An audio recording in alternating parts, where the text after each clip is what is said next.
আমাদেরও তাইলে ধানের শীষের এমপি চাই, তাই তো কথাটা এটা।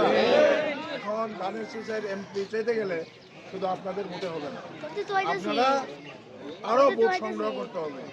আর আপনাদের যে অনেকে রাস্তার কথা বলছেন, আমাদের কথা বলছেন, আপনারাই আবার বলে দিচ্ছেন আমার ভাগ্নে কিন্তু আছে কয়েকপুর থেকে, এই রাস্তাটা গিয়ে কোথায় লাগবে?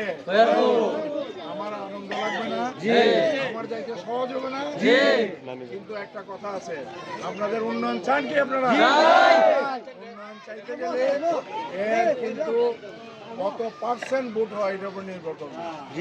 ইকরামে যদি আমাকে 55% ভোট দেয়, আর মকরমপুর যদি আমাকে 96% ভোট দেয়, কোথায় কাজ আগে হবে?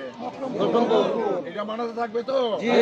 অতএব যদি উন্নয়ন দ্রুত চান, যদি উন্নয়ন সামগ্রী চান, এমন ভোট দেবে, ভোট পাওয়ার পর আমি আপনাদের নেতাদের সহ নিয়ে যাতে দৌড়ে বাজারে আসতে পারি।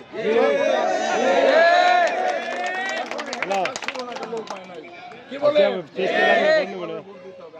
কথা বলি, আমাদের দেশে আমাদের 128 কোটি 46 লক্ষ টাকার কাজ হইতেছে, হবে। এটা আমাদের ছোট ভাই আমিনুল আমাকে রেগুলার জানাতো। কাজের মধ্যে দুর্নীতি হয়। আমাদের মতো নেতারা, মন্ত্রী এমপিরা, তারা বড় বড় নেতারা কন্ট্রাক্টরের কাছ থেকে পার্সেন্টেজ নেয় না? পার্সেন্টেজ যখন নেয় তখন ইঞ্জিনিয়ার বলে নেতা পার্সেন্টেজ নিল, আমারটা কোথায়? যে তার পার্সেন্টেজ রেখে দেয়।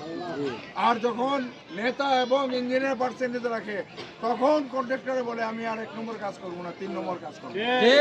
ঠিক না? আমরা দুর্নীতি করব না, ইনশাল্লাহ দুর্নীতি করতেও দেব না। যেমন মন্দিরে লুটপাট করতে কাউকে দেব না। আমরা রাজনীতি করি সকল মানুষের জন্য। আমাদের মধ্যে জাত ধর্ম নাই, আমাদের মধ্যে দল বদল নাই, আমরা সকলের জন্য রাজনীতি করি।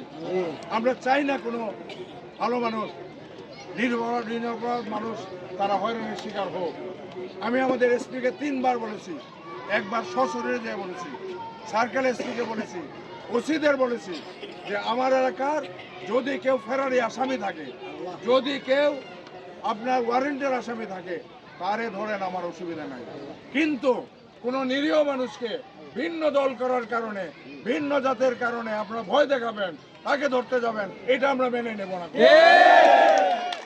আর এরপরেও যেহেতু আইন আমাদের হাতে নাই, তারপরেও যদি কাউকে গ্রেফতার করে, আমি আজকে এখানে কথা দিয়ে গেলাম, তার জন্য ম্যাজিস্ট্রেট কোর্ট, জজ কোর্ট, হাইকোর্ট, সুপ্রিম কোর্টে যেতে হলে আমি যাব।